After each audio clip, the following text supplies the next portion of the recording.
falawgo simmo Allah daala mi wondiri bima waagi in mi juumi yanirde koode ɗen mutirde koode ɗen bi mana mi wondiri leer nde koode ɗen mutata nde wayna hono nde qur'anare la gasa mum wayna hono nde wondore la gasa mum ko nde wondore law taala mum hara hiɗon anduno azimum molanande ko ko Allah wondiri o sayika koode ɗen yanoyta ɗo siɗon anduno ko wondore molanande ni kon ɗum Allah faala en haalande nder wondore makko nden wo inna hono nde qur'anare la qur'an ko nde jangetede karimum teddunde fi kitabin nde woni e nder deftere makko nunin suuɗande ɗum woni lawhil mahfuz la yamassuhu duwaka memude qur'an illa al mutahharuna sona lawɓe ɓen ko ɗum waɗi o mema qur'an ko yo salligo ha o moƴƴa so mema nde simo mari janaba o looto longal ngal ma o tamo so mema qur'anare nden tanzilum jippagol nde mi rabbil alamina ko immorde kalla jeeɗo windere nden o afa bi hada al hadisi ene ko ngu waaju ɗo ko nde yewtere ɗo ko nde qur'anare ɗo antum ono mudhinuna wonɗon yeddude wa tajaluna eɗon waɗa risqakum arsikaji mon ɗin annakum a sikka enon tukadibuna on fennayɗi woni falawla isa balagatil hulquma hanna o sawni wonki maayowo on hewtika looko ƴere wa antum ta onon hineydin on tumanna tanzuruna hiɗon jooɗi hiɗon hetimo hiɗon daaramo he falawla honno innete wona hano ko menen a ɓurabu ilahi ɓurimo ɓadade on leerɗon min kum dimo on ono walakin skoni la tubsiruna on sutaki men joni noon ɓa on famini na on jeeyaɓe falawla in kuntum hanno sol laatike wa gayra madinina wona on jeeyaɓe tarjiuna ha rutto wonkikin ka nder ɓanndu hara o ma yaali in kuntum sol laatike sadiqina ko gonga mon wonde ko onon jeeyi hoore mon wona on jeeyaɓe fa amma in kana amma si maayo on laatike minal muqarrabina ko jeeyaɗo e ɓattinaɓe ko ɗoni assabiquna ɓe adi ɗen janngude fimum o haray o mali farawon haray o woni e nder fawtere waray hanun e uurengol wa jannatu nayimni aljanna nema wa amma in kana amma so laatake kadi min ashabil yamin ko jeeyaɗo yimɓe ñaamo haray toujours o kalifi fa salamun lak haray ko innante jam e kise woni e ma min ashabil yamin immorde o yimɓe ñaamo wa amma in kana amma so on tigi laatake minal mukaddibina ko jeeyaɗo e fennuɓe e ballina majjuɓe haray fa nusulun jipporgal makko ngal min hamimin ko immorde yiite wulnge mboyowe wa tasliyatu jahimin haray ko sunniroyteɗo jahim inna hada ande no nde qur'anare lawwal haqqul yaqini ko nde gonga pellital fasabbi subbu hino bismi rabbika yetta inde jomma al azimi mawɗo o suratul hadidi madaniyatun bismillahi rrahmani rrahim suratu hadidi ngol ɗo kadi ngol wirama suratu hadidi sabu fi ko wiyete kon ɗeɗo janɗe ina janta e nder maggol en wiwe ɗum ngol ɗo ko ngol heɓe mana madaniya bismillahi rahmani rahim sabbaha lillahi subbun hinanike Allah on yiyayi ɗo e memoyde mbi mana amma on yiyayi sabbaha lillahi on yiyayi yusabbihu lillahi ko sendinire firoji mum ɗin fof ko gotum kono no ɓatton mi serti seeɗa sabbaha lillahi en waɗa fi'ilul maadi subbu hinanike Allah yusabbihu lillahi en waɗa fi'ilul mudari wonde hino subbu hinanade Allah fewndo ɗo noon ko sabba lillahi subbu hinanike Allah ma fi samati kala kon konko kammuli wal arde ka leydi si wona hara ko an si tawi no jooɗi tardi ala subbu hinanade Allah ko antu wawal azizu kanko ni teddo ɗon ala kim ñeñuɗo e ñawre makko nde law kanko waɗani mulku samati ɗamagol kammuli ɗin wal arde e leydi ndi yohoyihimo wurna o mitu himo wara wawa kanko Allah ala kulli shay'in dow kala onde kadirum ko wawɗo wal awwalu kanko ni ara noon aɗiɗo Allah ala wal akhiru kanko ni sakkitotoɗo Allah ala wal zahiru kanko ni feeñuɗo ko feeñi ɓuuri Allah ala wal batinu kankade on suuɗiɗo ko suuɗi ɓuurimo kanko Allah wawa kanko Allah be kulli shay'in kala hunde alimun ko anduɗo walladi kanko Allah woni on halaka samati tagoɗo kammuli ɗin wal arda e leydi fi sittati ayamin e nder balɗe jeego ɗum woni ilay alatta e juma summa stawa refti o fotodiri alal arsi ka hoore arsi makko ya alamu himo andi noon kanko Allah ma yaliju konko natata fil ardi ka leydi wama yahruju e konko yaltata min ha iwa e mayri wama yanzilu e konko jippoto mina sama iwa ka asama immorde e ndiyan wama yaruju e konko ƴawata fiha e nder makko ɗum woni malaikaɓe ɓen ko ɗum woni e golleli moƴƴi jiyaɓe ɓe wo kanko Allah ma ko mo wonde mon aynama kuntum kala ka wonɗon kono ko gandal makko ngal wonde mon wona kanko tigi kanko ara alal arshi tawa kanko kaka hoore arsi woni ko fotodiri wallahu Allah noon mbima tamaluna kon ɗo gollude kon fof basirun ko sutiɗo law kanko ɗen mulku samawati lamagol kammuli ɗin wal arde leydi ɗin wa ilallahi ko faade kalla turja'ul umuru woni ruttorde fekuji ɗin yuli jullayla e monada jeemon finnare e nder ñallal ngal wa yuli junna haara himo naada ñallal ngal ko ɗum woni fillayli e nder jamma wowa kanko Allah alimun ko anduɗo ɓe date suduri gunduji ɓerɗe koni on torama on jeejama aminu billahi wa rasulihi gomɗini Allah gomɗino nelaɗum wa anfiqu itton kadi sadaka mimma jalakum ɗen jawle ɗe Allah waɗi o mustakhlafina fihi lontiɓe e muɗum jaka jawdi ndu joguiɗa ndi ma laamugo joguiɗangu ko ɗon tawɗa ko ɗon accata a waɗa lontiɗo e muɗum ko woɓɓe goo dirisi ɗon ha ronki pottina an kadi ɓannaɗa ya dirisu seeɗa an kadi pottoɗa falladina ɓeɗo amanu gomɗinɓe minkum e moɗon wa anfagu ɓe itti sadaka jawle maɓɓe ɗe lahum nodani ɓe dow ajurun joddi kabirun mawnundi molanadi wa malakum kon ɗum heeɓi on la tuminuna billahi on gomɗinta Allah wa rasulu hino nelaɗon yadukum mo noddude on li tuminu fi on gomɗin bi rabbikum joomi mo wagad akada gomɗi nanga o nangi mithaqakum ahadiji moɗon ndi in kuntum sallatiki muminina kon gomɗinɓe wallade kanko Allah o no yunazzilu mono jippina ala abdihi e dow jiyaɗo makko on ayatin ayaje bayyinatin ɓanginaɗe li yukhrijakum fi o yaltima min azulmati o itta on eni ɓe ilan nuri odda on e ndaygu fa inna allaha ande on Allah bikum e moɗon la raufun ko hinnotoɗon rahimun ko yurmeteɗo wama lakum kon ɗum heeɓi on musidɓe julɓe hiɗum wuddi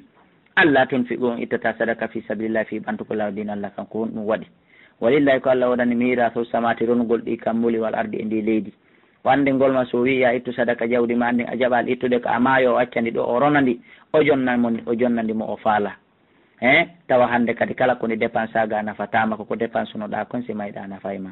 la yastawi fotata ɗo min ko e moɗon man anfaqa kala ittuɗo sadaka dépense walliti dina kan yimɓe dina kan min qablil fati ko adi fatu makka waɗede waɗatala o haaɓi jihadi wondude julɓe ɓen o haaɓi heferaɓen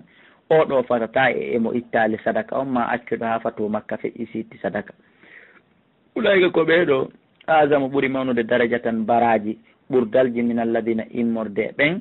anfagu ittuɓe sadaka min baadu ɓaawo fatu makka feƴƴi wa gataloɓe haaɓi jihadi noon joni ɓaawo fatu makka feƴƴi wa kullanɓe fof no waada allahu husna Allah fodiɓe moƴƴere Allah fodiɓe aljanna kono hiɓe ɓurdi wallahu Allah bima ta'maluna kon ɗon gollude kon khabirun ko humpitiɗo man dalladi ko hombo woni on yuqridullaha mono ñawla Allah qardan ñamande hasanan labande ko woni ñawlugol Allah ñamande labande ko hombo woni legoyn mono okkora miskinaɓe Allah ɓen wasuɗuɓe Allah ɓen ko alda e wowlutugol ko alda e gollingolɓe ko alda e sabotugolɓe coggu mum ko ɗum woni e ñamande labande nde ko homboni mono ñawla Allah ñamande labande Allah nde hino yoɓamo fayudaifahu lahu o sowanaymo baraji ɗin wala wono wadanimo ajurun jodde karimum teddude Allah kanko so ñawli sa ñawlimo 100 000 mo wawma yoɓutude 7 millions mo wawma yoɓutude 7 milliards mo wawma yoɓutude 70 000 kanko a ñawlatamo 100 francs o yoɓiti 100 francs o ɓeydemo tawa noon wona riba ɗon hino laaɓa amma noon enen ka aduna ɗo sa ñawli goɗɗo 100 000 francs sellataka o yoɓite 101 000 so watti 1000 francs haray ɗum ɗo woni riba haray ɗum ɗon waɗatake haray ɗo woni riba amma kanko Allah o yoɓitay en o dubla en ko ñawluɗenmo kon kono ta ɗum ɗo wona riba ndaare yurmede Allah ko nde o aya noon jippino aɗa yahuda ɓeyni poro Mouhammadou yaka Allahji ma on ko miskino ko baso ko torotoɗo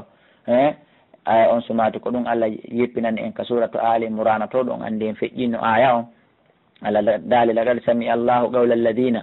qalu inna Allaha faqirun wa nahnu aghniya'u sanaktubu ma qalu wa qatlahumul anbiya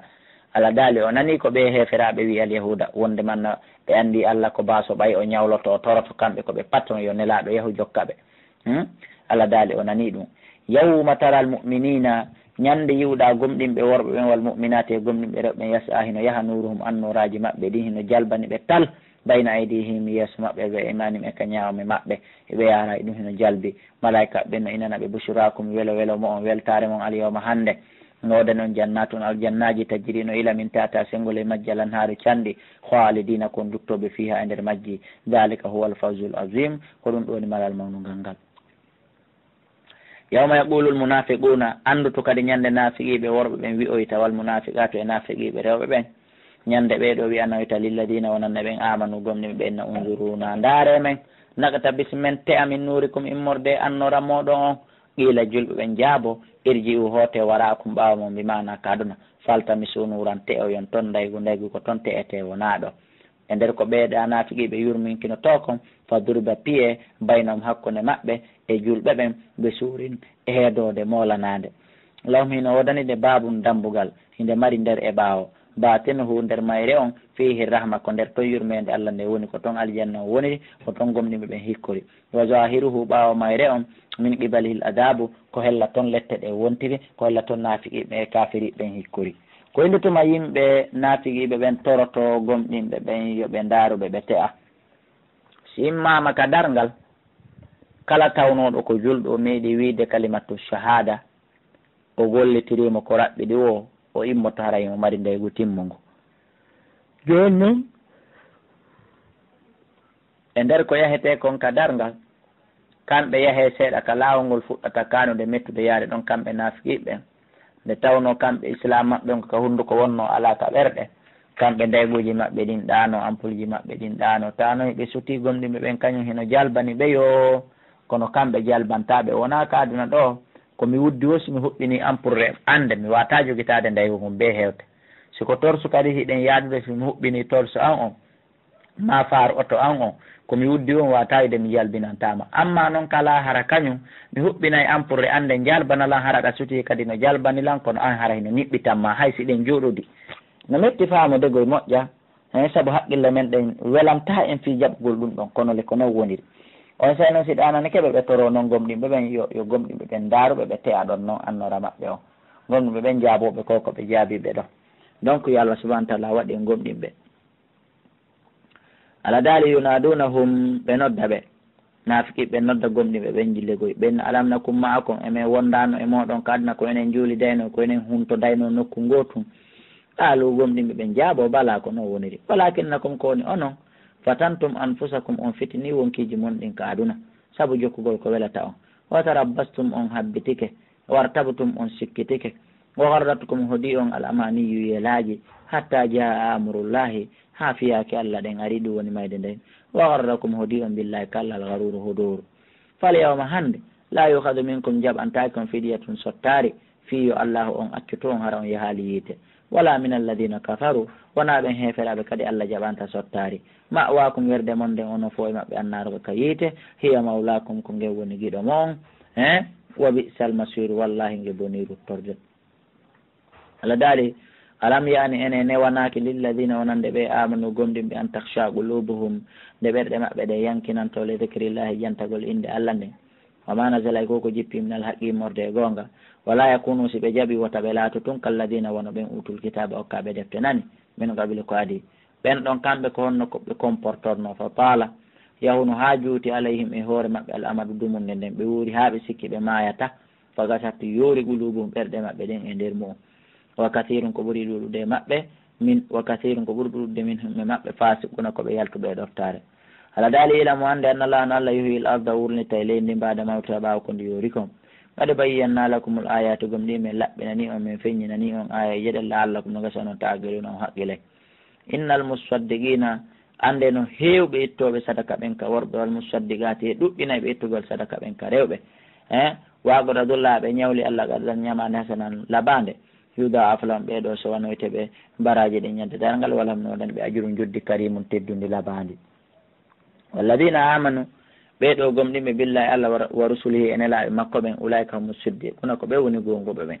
wa shuhada o yanɓe sayidi ɓen kadi inde rabbim nokka joom maɓɓe lamnoɗen ɓe ajurum juddiji maɓɓe ɗin wa nuruhum e annoraji maɓɓe timmuɗi ɗin walladina ɓen kafaru yedduɓe kaddabu ɓe fenni ɓe ayatina aji amen ne ulayka ashabul jahim ko ɓen yimɓe jahim o Allah daali ilamu ande de annamal hayatu duniya wonde o yinoɗa gurdan aduna laybon ɗan ko fiji ndaru ni nani walla hawun e beleede on yaali on moƴƴinte ɗo hara ala ko ɓuuri mo labede fewndo on waati ɗon ala ko ɓuuri mo kelɗe duuɓi capanɗe joyi duuɓi capanɗe jeegoo woɓɓe ara bonnamo moƴƴintina goɗɗo goo woɓɓe goo kadi artoya bonna ko ɓen ɗon kadi moƴƴini kon moƴƴina goɗɗo goo ko wano noon travaux ɗen ko wano noon otoje ɗen ko wano noon cuuɗi ɗin wandi ko wiyete ko gurdan aduna ko fiji ndaaru woɓɓe koyno gollude ha howlo kelɗi woɓɓe goo aɗa bonna ɗum ɗon watta goɗɗum ngo ha ñande goo Allah bonnoya bonnore définitif nde ɗen o muñca fo muɗum hande kadi Allah daali wa zinatun e cuɗari wata fakhurun e mantodiral baynakum hakkude mon ko ɗum woni aduna wata kasurun e ɓurodiral fuulodiral concours fil amwali ɓurgol jawle walla awlade e ɓiɓɓe ko ɗum woni ka aduna haray wotta ɗum ɗayno on ɗum ka masali gaytin hino wayno misal toɓo ndiyam misal ndiyam ajabal ko fara e hawnin ɗum heeferaɓe ɓen ngalɗin heeferaɓe ɓen ɓaɗan ari ngesa mban fuɗɗi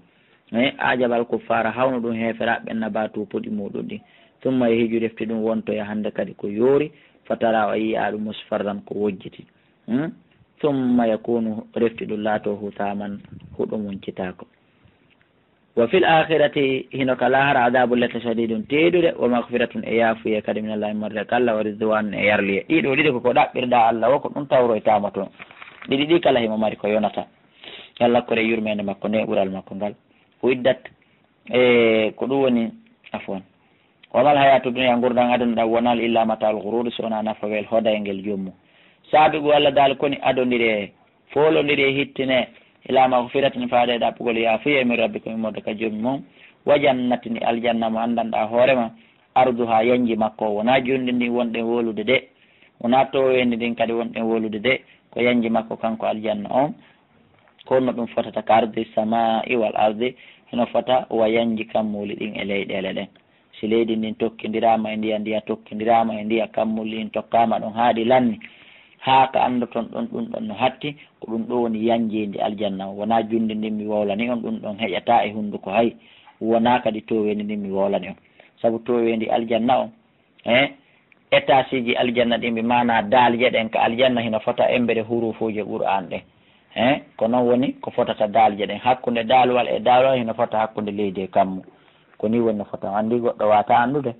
to wendi ɗum ɗo ndin konno fotata allah daali folodiri adodiri e ɗaɓɓugol oɗo aljanna musidɓe julɓe o iddat o maranama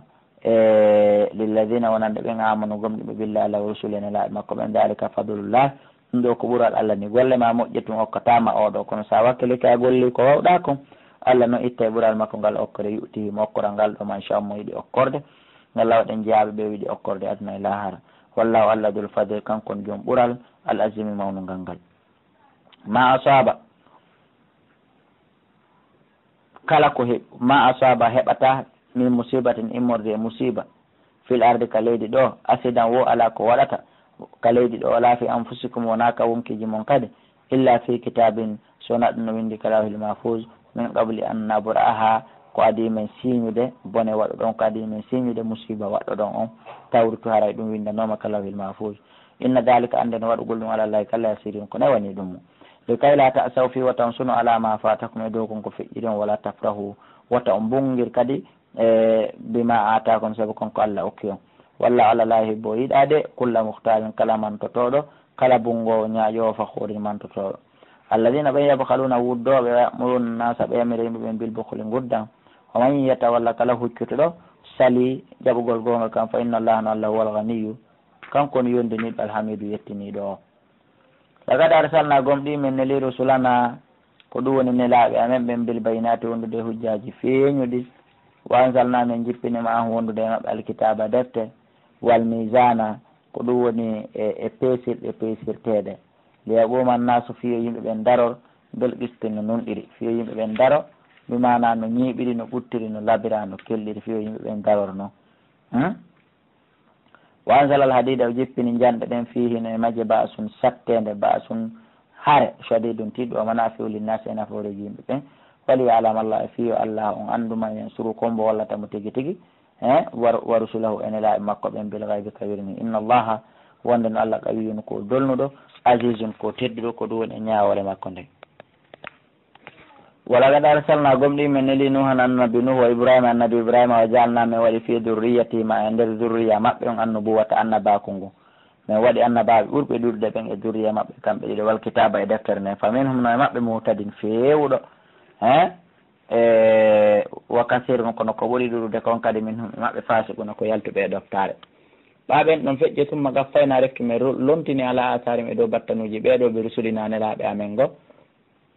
wa gaffayna min lontini bi isa annabi isa bini mariam ɓiɗɗo mariama ɓaɓen kadi feƴƴi watayna hoye injila min okkimo nde ɗo deftere wiyetede injila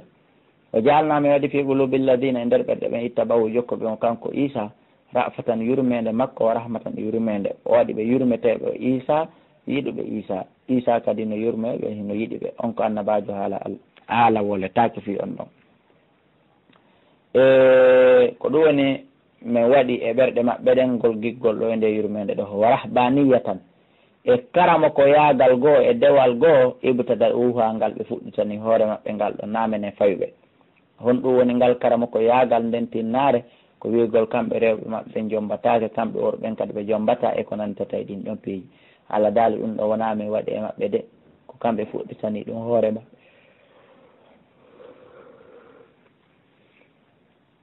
ma katabna ha men farlaali ngal ɗon alayhim e hoore maɓɓe kamɓe kadi ɓe jokkiraali ngal illa btihaa so wona wiigol no ɗaɓɓude ridwanillahi yarluye Allah on fiyo Allah ɓeydu ɓe yiɗude weltora ɓe kono hino kaɓe bonni ɗon ɓe waɗi ka nder diina koɓe shar'inanaka go'o konko ɓe ƴetti ɗon kadi ɓe wawali hunnude a yifa mara aw ha ɓe aynali ngal responsable yagal ɗon kadi haqqaɗi ayatano ngal hama aynirede riyade noon heewi e rewɓe chrétien ɓe wi ɓe jombetake ɓe reedira ninama ni heewi e worɓe wi ɓe jombetake ɓe reedinira jombata ɓe reedinira kadi ninama ni donc on andi hay konko saria mo ɓe sincani hoore maɓɓe ko on hoore maɓɓe taw woni ɓe gollali woni ɓe respectali woni ɓe hunnali kamɓe fayi ɗum ɗon e hoore maɓɓe ɓe aynali ɗum haqqari ayate ha no hana aynirede noon fa atayna alladina min okki ɓen amanu gomniɓe min humi maɓɓe ajiram yoddi maɓɓe ndin wa kasirum ko ɓuuri ɗuɗude ko min humi maɓɓe fasikuna koɓe yaltuɓe e ɗoftare ya alladina amanu kono e gomniɓe ittaqullahu li Allah wamino gomɗi noon mbi rasuli nelaɗo makko yu'tikum o yoɓa on kiflatayni ko ɗum woni dolle ɗiɗi baraji ɗiɗi mi rahmati immorde yurmede makko nden wayji Allah komo waɗana on nuran annora tamsuna bi mono yaron hara ɗananaki on hande kadi wa fillakum o yaafo on wallahu kanko Allah wafurun ko yaafotoɗo rahimun ko yurmeteɗo li Allah yaalama fi yo andu ahlul kitabi jomiraɓe defte ɓe alyawda e annasara wonde e nele ɓe gaynata goɗɗum sanne laaɗo sine laaɗo tawaka Allah yagdiruna wonde ɓe wata ala shay'in hay e hunde min fadilillah e morde ɓural Allah ngal